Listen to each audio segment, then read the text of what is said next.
जब मेरा रिश्ता देखने आते हैं तो तू अपनी काली शक्ल लेके तू सामने क्यों आती है? तुझे कितनी बार मना किया है मैंने।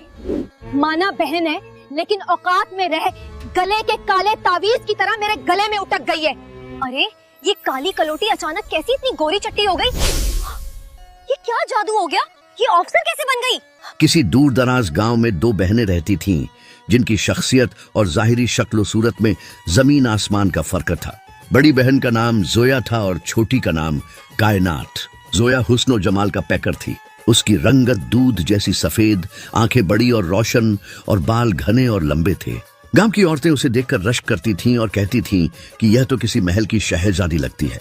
अपनी खूबसूरती के जोम में जोया हमेशा सर उठाकर चलती। उसे अपने हुस्न पर इस कदर गुरूर था कि वह दूसरों को हकारत की नजर से देखती थी। इसके बरक्स छोटी बहन कायनात कुदरत का एक अजीब नमूना थी। उसकी रंगत सांवली नहीं बल्कि कोयले की तरह स्याह थी। उसका चेहरा ऐसा लगता था जैसे किसी ने कालक मल दी हो या वह बरसों धूप में जलती रही हो। गांव के बच्चे उसे देखकर डर जाते और बड़ी उम्र की औरतें उसे बदशगुनी की अलामत समझती।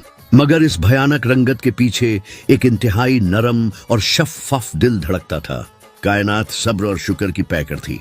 वह घर का सारा काम करती, जानवरों को संभालती और कभी उफ तक न करती। उनकी माँ बरसों पहले वफात पा चुकी थी। उनके सर पर सिर्फ उनके बूढ़े बाप बाबा करीम बख्श का साया था। बाबा करीम बख्श एक निहायत नेक और खुदा तरस इंसान थे। वह अपनी दोनों बेटियों से बेपनाह मोहब्बत करते थे, लेकिन उनके दिल में अपनी छोटी बेटी कायनात के लिए एक खास दर्द और फिक्रमंदी थी। वह जानते थे कि यह दुनिया जाहिरी हुस्न की पुजारी है और उनके बाद कायनात का जीना किस कदर मुश्किल हो जाएगा। वक्त गुजरता गया और बाबा करीम बख्श की तबीयत नासाज रहने लगी। बुढ़ापे और बीमारी ने उन्हें चारपाई से लगा दिया। घर का सारा निजाम कायनात के दम से चल रहा था, जबकि जोया सिर्फ आईने के सामने घंटों खुद को संवारने और अपनी सहेलियों के साथ बातें करने में मसरूफ रहती। जब कायनात अपने बाप के लिए दवा या खाना लेकर जाती तो बाबा की आंखों में आंसू आ जाते। वह सोचते कि जिस बेटी को दुनिया करीह सूरत समझती है वही दरअसल सीरत में सबसे खूबसूरत है। एक रात बाबा करीम बख्श की तबीयत बहुत ज्यादा बिगड़ गई। उन्हें महसूस हो गया कि उनका आखिरी वक्त आन पहुंचा है। सांसें उखड़ रही थीं और कमजोरी ने बदन को निढाल कर दिया था। उन्होंने कांपती हुई आवाज में दोनों बेटियों को पुकारा, जोया बेटी, कायनात पुत्र, इधर आओ मेरे पास। दोनों बहनें दौड़ती हुई आईं। जोया बाप के सरहाने बैठ गई और कायनात उनके पैरों को दबाने लगी। बाबा ने जोया का हाथ अपने कमजोर हाथों में थामा और गहरी नजरों से उसकी तरफ देखा। जोया मेरी बच्ची, तुम जानती हो कि मैं अब मेहमान हूँ, मेरा बुलावा आ गया है। बाबा करीम की आवाज लरज रही थी। जोया ने घबरा कर कहा, नहीं बाबा, आप ऐसी बातें क्यों कर रहे हैं? आप ठीक हो जाएंगे। बाबा ने नफी में सर हिलाया। नहीं बेटी, हकीकत को तस्लीम करना पड़ता है। मेरे जाने से पहले मुझे एक अहम फैसला करना है और तुमसे एक वादा लेना है। बाबा ने एक लम्हे के लिए तवक्कुफ किया, सांस बहाल की और फिर अपनी जिंदगी की आखिरी और सबसे अहम वसीयत सुनाई।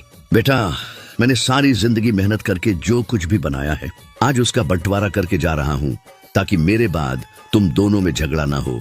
बाबा ने कायनात की तरफ नमनाक आंखों से देखा जो खामोशी से रो रही थी। जोया, तुम माशा अल्लाह बहुत हसीन हो।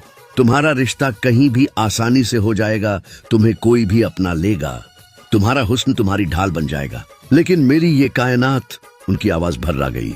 दुनिया वाले जाहिरी खाल को देखते हैं, मुझे डर है कि मेरे बाद इस बच्ची को कोई छत भी नसीब नहीं होगी। इसे जमाने की ठोकरें खानी पड़ेंगी। कमरे में सन्नाटा छा गया। जोया के कान खड़े हो गए और दिल में एक अनजाना सा खटका पैदा हुआ।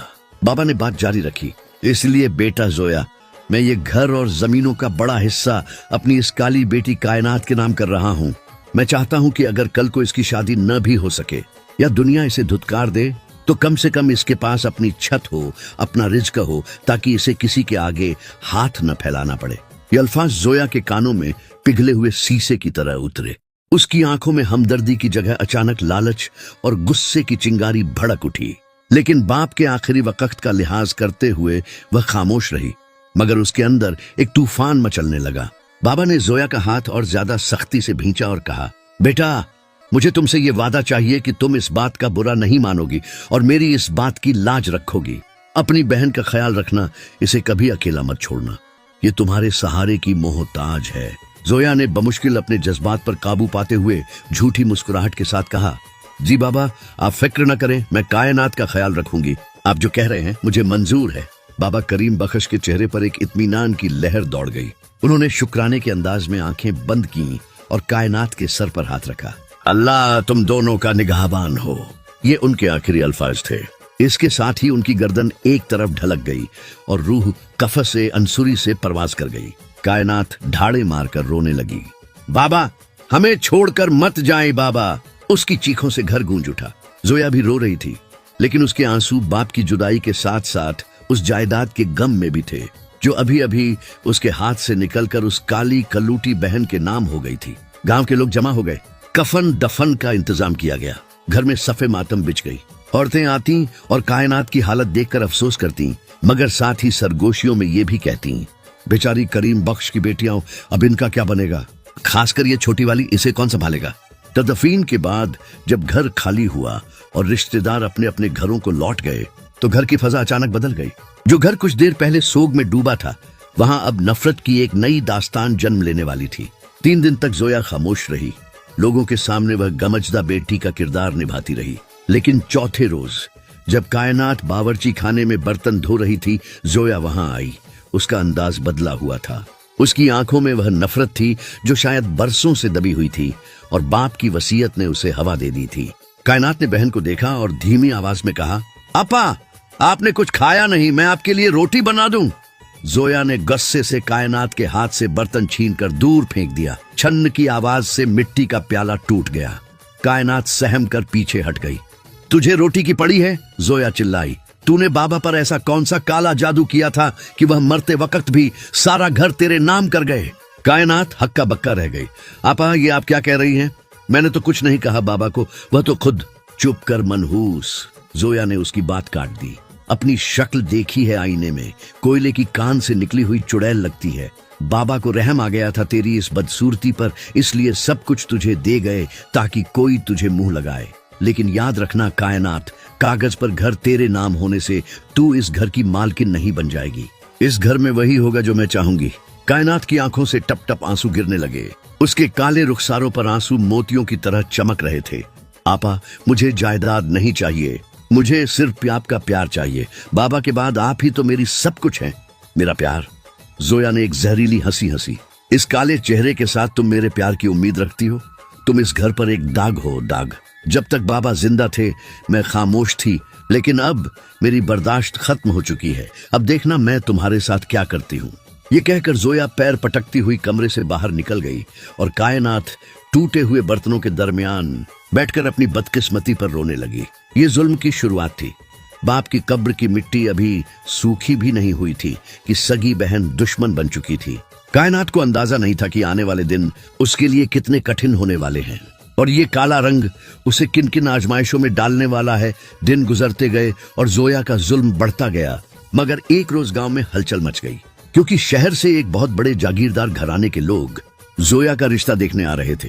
ये जोया के लिए जिंदगी का सबसे बड़ा मौका था, क्योंकि लड़का इकलौता और बेपनाह दौलत का मालिक था। सुबह सवेरे ही जोया ने घर को चमकाना शुरू कर दिया और कायनात को हुक्म दिया, खबरदार, आज तुम अपने इस मनहूस चेहरे के साथ कमरे से बाहर नहीं निकलोगी। मैं नहीं चाहती कि मेहमान तुम्हें देखकर डर जाए या उल्टे पांव वापस लौट जाए। तुम बावर्ची खाने के साथ वाले अंधेरे स्टोर में बंद रहोगी और जब तक मैं न कहूं वहां से हिलना भी मत। कायनात ने हमेशा की तरह सर झुकाकर हुक्म माना और अपनी आंखों में आंसू छिपाए उस तंग और तारीक कोठरी में जा बैठी जहां सांस लेना भी दुश्वार था। दोपहर के वक्त मेहमानों की बड़ी सी गाड़ी घर के दरवाजे पर रुकी। मेहमानों में लड़के की वालिदा और 2 बहनें शामिल थीं, जिन्होंने जोया को देखते ही पसंद कर लिया। जोया ने बनाव सिंगार का ऐसा कमाल दिखाया था कि वह वाकई 14वीं का चांद लग रही थी। मेहमानों की तवाज़ो के लिए तरह तरह के लवाजिमात रखे गए और बातों ही बातों में रिश्ता तकरीबन तय पा गया। लड़के की मां ने खुश होकर जोया के हाथ में सोने के कंगन पहना दिए और कहा, हमें तुम जैसी ही चांद सी बहू चाहिए थी, हमारी तरफ से ये रिश्ता पक्का समझो। जोया की खुशी का कोई ठिकाना न था। वह हवाओं में उड़ रही थी कि अचानक एक बिल्ली किचन की खिड़की से अंदर कूद पड़ी और सीधी उस स्टोर रूम की तरफ भागी जहां कायनात छुपी हुई थी। बिल्ली ने वहां रखे हुए पीतल के पुराने बर्तनों के ढेर को गिरा दिया, जिससे एक जोरदार धमाका हुआ। मेहमान खवातीन डर गईं और लड़के की माँ ने घबराकर पूछा, ये कैसी आवाज थी? क्या कोई अंदर है? जोया के होश उड़ गए। उसने बात बनाने की कोशिश की कि शायद बिल्ली है, लेकिन तभी घबराहट में कायनात ये देखने के लिए बाहर निकल आई कि कहीं बिल्ली ने कोई नुकसान तो नहीं कर दिया। जैसे ही वह मेहमानों के सामने आई, कमरे में एक होलनाक सन्नाटा छा गया। कायनात का रंग इस कदर स्याह और हैबतनाक था कि लड़के की माँ ने खौफ से अपने सीने पर हाथ रख लिया और चीख मारी, या अल्लाह, ये क्या बला है? लड़के की बहनों ने नाक भौं चढ़ाते हुए कहा, अम्मा, ये लड़की तो चुड़ैल जैसी दिखती है। इस घर में तो नहुसत का साया है। लड़के की माँ ने फौरन खड़े होकर वो कंगन जोया के हाथ से वापस उतार लिए और गुस्से से बोली, हमें धोखे में रखा गया। जिस घर में ऐसी काली स्याह और डरावनी शक्ल वाली बहन हो, वहां मेरी बहू सुकून नहीं पा सकती। ये तो कोई बदशगुनी है। हमारे खानदान में ऐसी मनहूस शक्लों को देखना भी गुनाह समझा जाता है। हम ये रिश्ता नहीं कर सकते। जोया ने उनके पांव पकड़ लिए, मिन्नतें की, रोई की, इसका मुझसे कोई वास्ता नहीं, इसे मैं घर से निकाल दूंगी।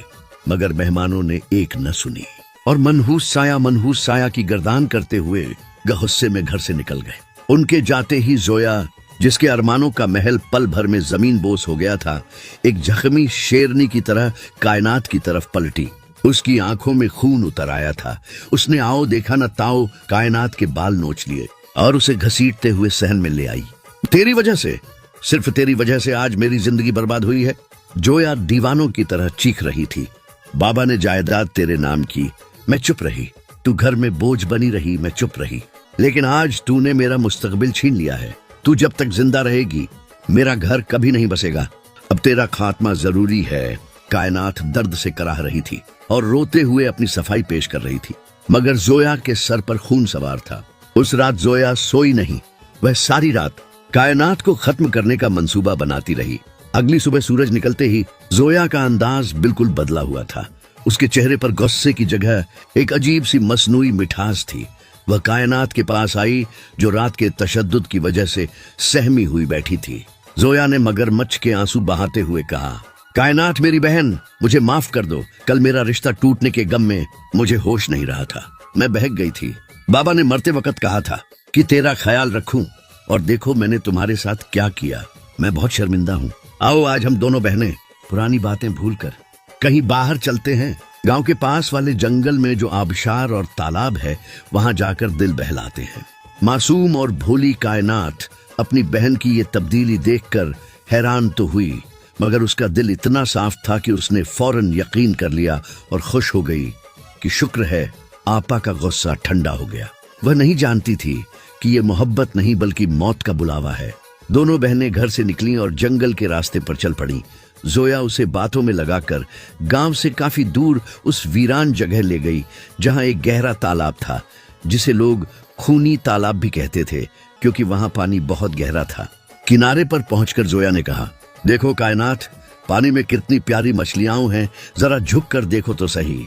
कायनात जैसे ही तालाब के किनारे पर झुकी, जोया ने इधर उधर देखा। कोई भी आसपास नहीं था।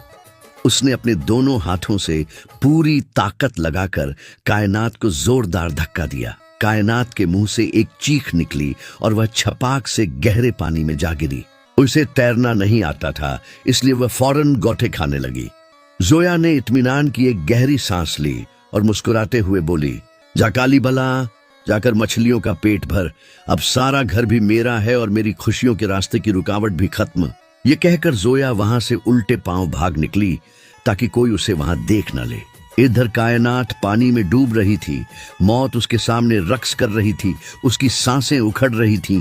उसने आखिरी बार आसमान की तरफ देखा और दिल ही दिल में अल्लाह को पुकारा। इसी लम्हे कुदरत को जोश आ गया।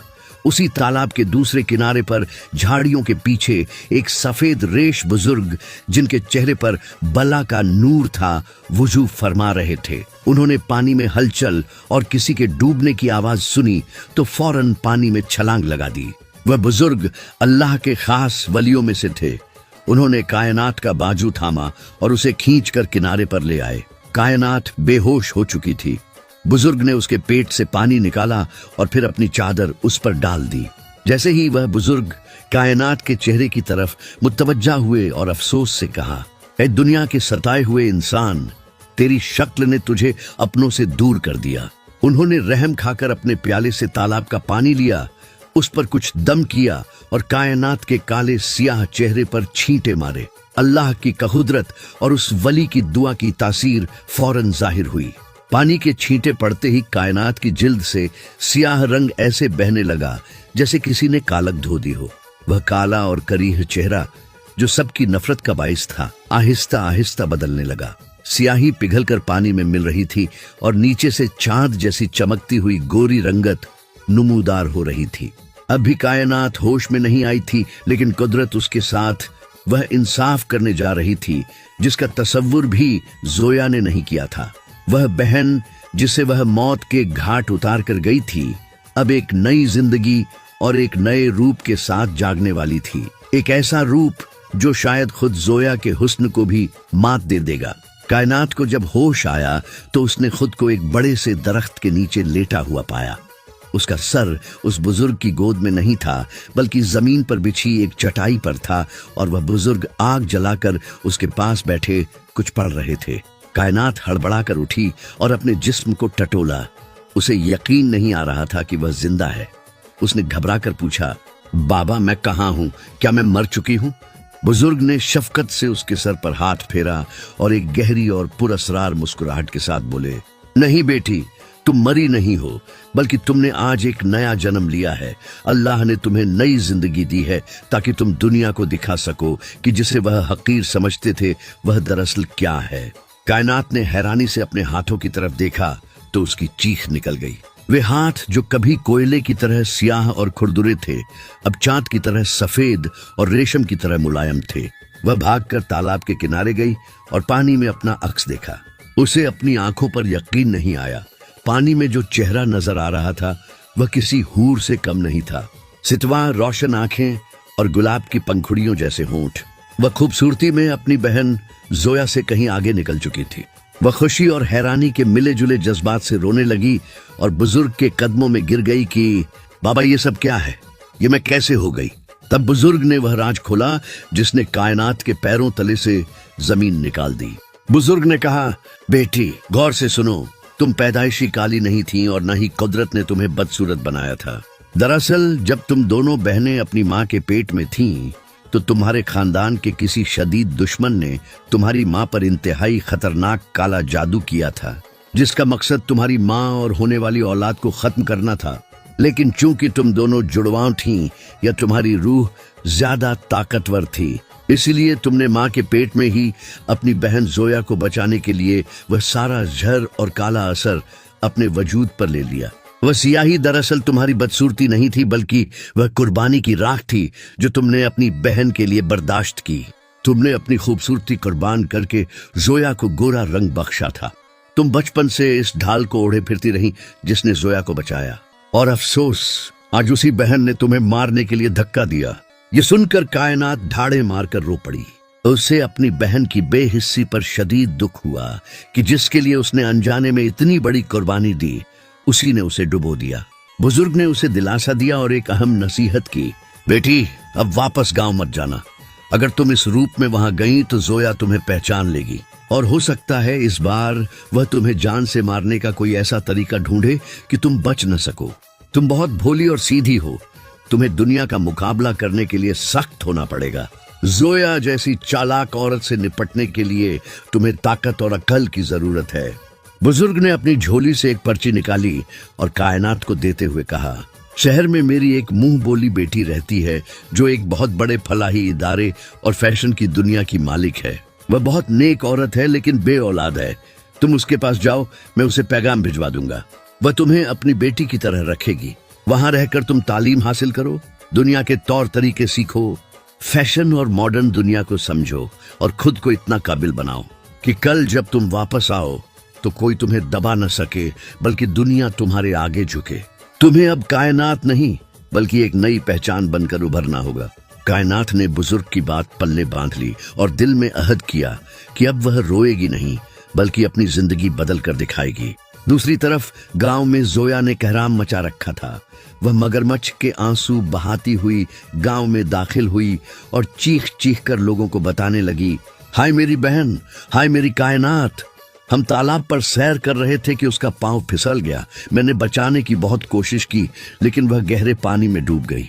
गांव वाले जो पहले ही कायनात को मनहूस समझते थे, उन्होंने ज्यादा छानबीन नहीं की और कहा, चलो अल्लाह की मर्जी, शायद इसी में बेहतरी थी। बेचारी की जिंदगी वैसे भी अजाब थी। जोया ने दिल ही दिल में जश्न मनाया। अब पूरा घर, जमीनें और जायदाद बिला शिरकत गैर उसकी थी। उसने सोचा कि अब वह इस जायदाद को बेचकर शहर जाएगी और ऐश करेगी। उसे खबर ही नहीं थी कि जिसे वह मुर्दा समझकर छोड़ आई है, वह जिंदा है और एक ऐसे तूफान की तरफ वापस आएगी जो जोया का सब कुछ बहा ले जाएगा। कायनात ने शहर जाने वाली बस पकड़ी। जब वह खिड़की वाली सीट पर बैठी तो उसने आखिरी बार अपने गांव की तरफ देखा। उसकी आंखों में अब आंसू नहीं थे, बल्कि एक अज़्म था। वह एक सीधी सादी गांव की लड़की के तौर पर जा रही थी, लेकिन उसका इरादा एक बाख्तियार, तालीम याफ्ता और मॉडर्न ऑफिसर बनकर लौटने का था। एक ऐसी औरत जिसकी एक झलक देखने के लिए जोया जैसी औरतें तरसती हैं। कहानी अब एक नए मोड़ पर आ खड़ी हुई थी, जहां एक तरफ जोया अपने गुनाहों की सल्तनत बना रही थी और दूसरी तरफ कायनात अपनी उड़ान भरने के लिए पर तोल रही थी। वक्त का पहिया अपनी रफ्तार से घूमता रहा और पलक झपकते ही 5 साल का तवील अरसा बीत गया। इन 5 सालों में हालात ने ऐसी पलटी खाई कि जमीन आसमान और आसमान जमीन बन गया। वह कायनात जो कभी गांव की गलियों में मुंह छुपाए फिरती थी, अब शहर की सबसे बड़ी और मशहूर बिजनेस टाइकून मैडम शिंजे बन चुकी थी। बुजुर्ग के मशवरे और अपनी मुंह बोली मां की तरबियत ने उसे कोयले से हीरा बना दिया था।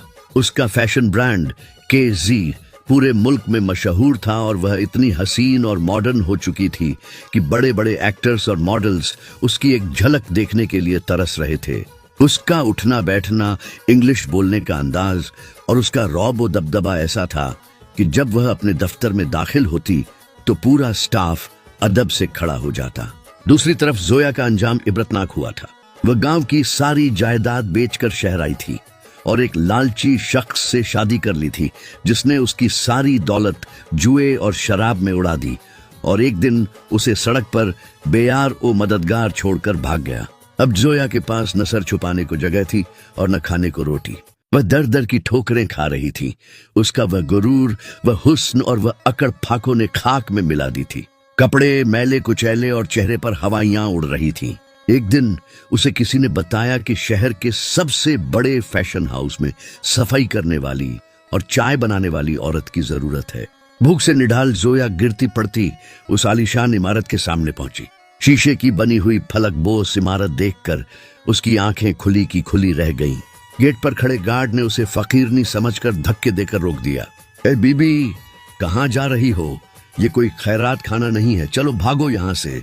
जोया ने रोते हुए गार्ड के हाथ जोड़े। भाई, मैं भीख मांगने नहीं आई, सुना है यहाँ नौकरी की जरूरत है, मुझे सिर्फ एक बार मैडम से मिलने दो, मेरे बच्चे भूखे हैं। उसने इंटरकॉम पर बात करके उसे अंदर जाने की इजाजत दे दी। जोया डरते डरते कांपती टांगों के साथ लिफ्ट में बैठी और सबसे ऊपर वाली मंजिल पर पहुंच गई, जहां मैडम शिंजे का ऑफिस था। ऑफिस क्या था, जैसे कोई महल हो। ठंडी हवा के झोंके और महंगे परफ्यूम की खुशबू ने जोया का स्वागत किया। रिसेप्शनिस्ट ने उससे कहा, मैडम अभी मीटिंग में हैं, तुम बाहर इंतजार करो। जोया कोने में रखे एक स्टूल पर बैठ गई और शीशे की दीवार से अंदर झांकने लगी। उसे अंदर सिर्फ एक कुर्सी की पीठ नजर आ रही थी, जिस पर कोई बैठा फाइलें देख रहा था। करीब 1 घंटे बाद घंटी बजी और जोया को अंदर बुला लिया गया। जोया धड़कते दिल के साथ उस बड़े से कमरे में दाखिल हुई। उसकी नजरें फर्श पर थीं। उसने लरजती हुई आवाज में कहा, अस्सलामु अलैकुम मैडम जी, मुझे नौकरी की सख्त जरूरत है। मैं झाड़ू पोंछा बर्तन धोना सब कर लूंगी, बस मुझे रख लें। सामने रिवॉल्विंग चेयर पर बैठी मैडम शिंजे। कायनात ने ये आवाज सुनी तो उसके दिल में एक झलझला आ गया। वह ये आवाज हजारों में भी पहचान सकती थी। ये वही आवाज थी जिसने उसे काली और मनहूस कहा था।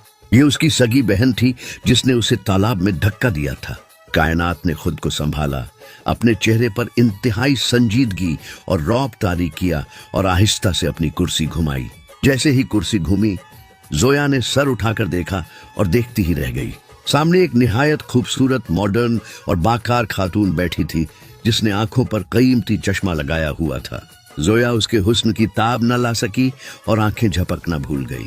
उसे जरा भी शक नहीं हुआ कि ये उसकी वही काली बहन है।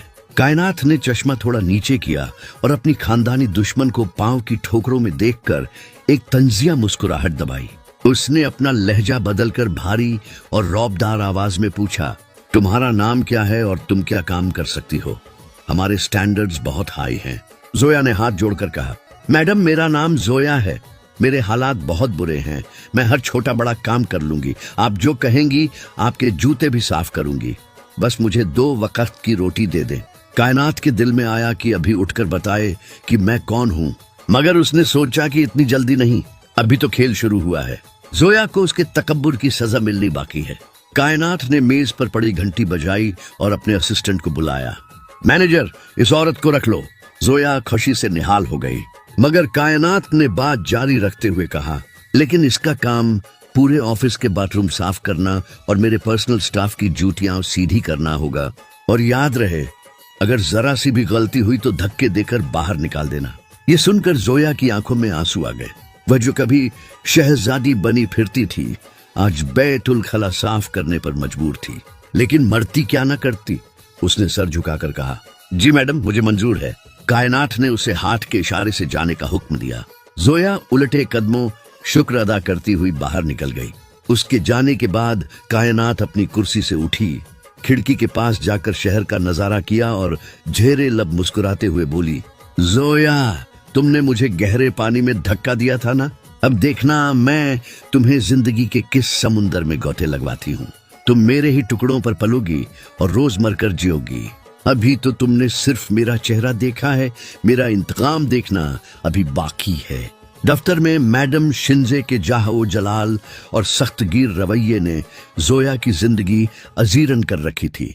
जोया जो कभी रेशमी बिस्तरों पर सोती थी, अब सारा दिन कमर तोड़ मेहनत करती। वह झाड़ू देती, फर्श चमकाती और स्टाफ की झिड़कियां सहती।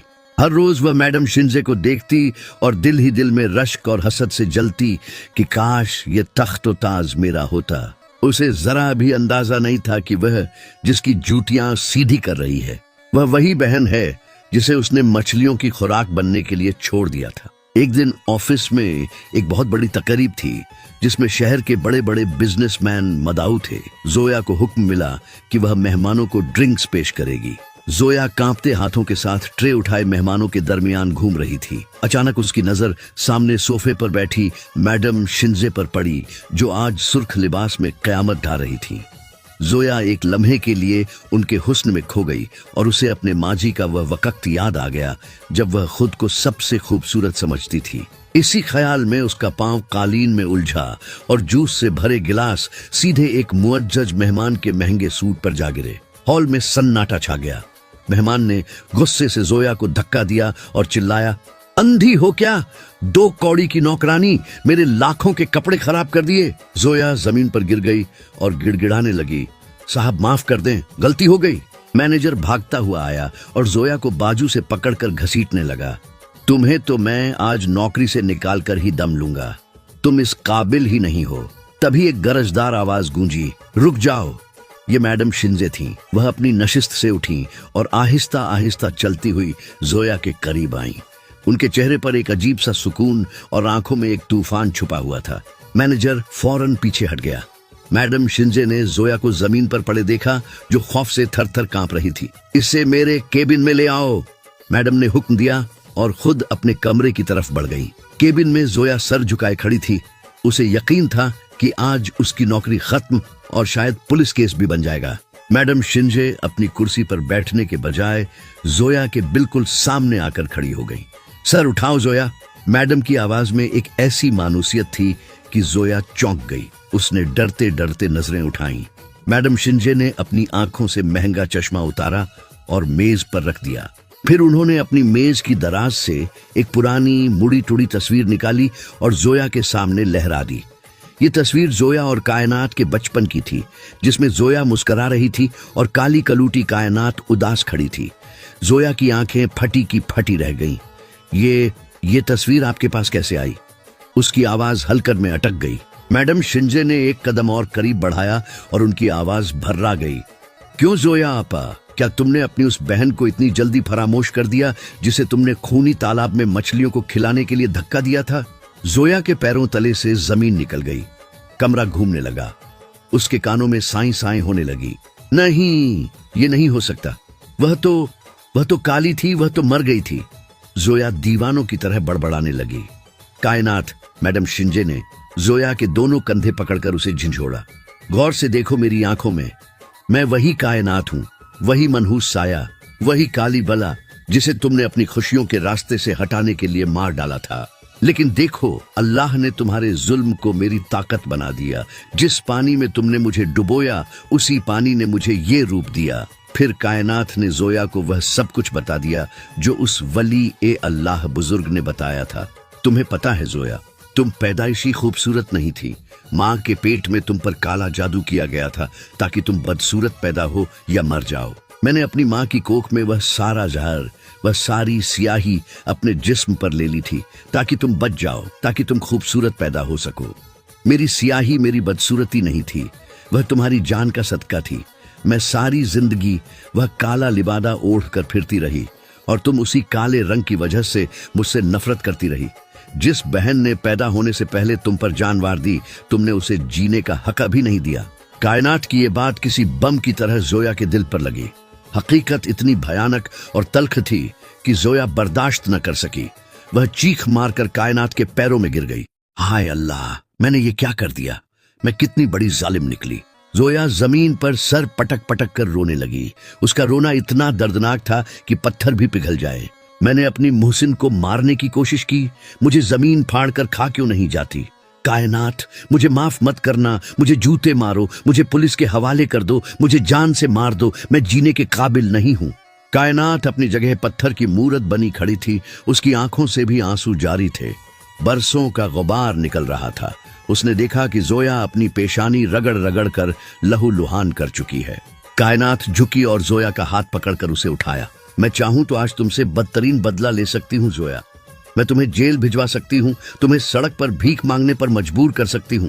लेकिन कायनात ने गहरी सांस ली। लेकिन बाबा की तरबियत और उस अल्लाह वाले बुजुर्ग की सोहबत ने मुझे ये सिखाया है कि बदला लेने से सुकून नहीं मिलता, माफ करने से मिलता है। और फिर तुम जैसी भी हो तो मेरे बाबा की बेटी। जोया शर्मिंदगी से पानी पानी हो रही थी। वह कायनात की तरफ आंख उठाकर देखने की भी हिम्मत नहीं कर पा रही थी। कायनात ने उसे गले लगाया और बोली, मैं तुम्हें माफ करती हूँ जोया, लेकिन याद रखना, ये चेहरा, ये दौलत, ये हुस्न सब ढल जाने वाला है। असल खूबसूरती इंसान के ज़र्फ में होती है जो तुम में नहीं थी। अल्लाह ने तुम्हें इबरत का निशान बनाकर मेरे कदमों में ला गिराया ताकि तुम जान सको कि इज्जत देने वाली जात सिर्फ अल्लाह की है। इस वाकये के बाद कायनात ने जोया को अपने घर में जगह दी, लेकिन मालकिन बनाकर नहीं, बल्कि एक तौबा करने वाली बहन के तौर पर। जोया ने दुनिया की रंगीनियों से मुंह मोड़ लिया। वह सारा दिन जाए नमाज पर बैठी रोती रहती और अपने गुनाहों की माफी मांगती। कायनात ने उसे इज्जत दी, रोटी दी, छत दी, लेकिन जोया के दिल का बोझ कभी हल्का ना हो सका। वह जब भी कायनात के नूरानी चेहरे को देखती, उसे अपना स्याह किरदार याद आ जाता। ये कहानी हमें सिखाती है कि इंसान को कभी अपने जाहिरी हुस्न या ताकत पर गरूर नहीं करना चाहिए और न ही किसी को हकीर समझना चाहिए। अल्लाह की लाठी बेआवाज है। कभी कभी जिसे हम मिट्टी समझकर पैरों तले रौंदते हैं, अल्लाह उसे हीरा बनाकर हमारे सर का ताज बना देता है और तकब्बुर करने वालों को खाक में मिला देता है। असल रिश्ता खून का नहीं, एहसास का होता है और मकाफात अमल अटल है। जो करोगे वही भरना पड़ेगा।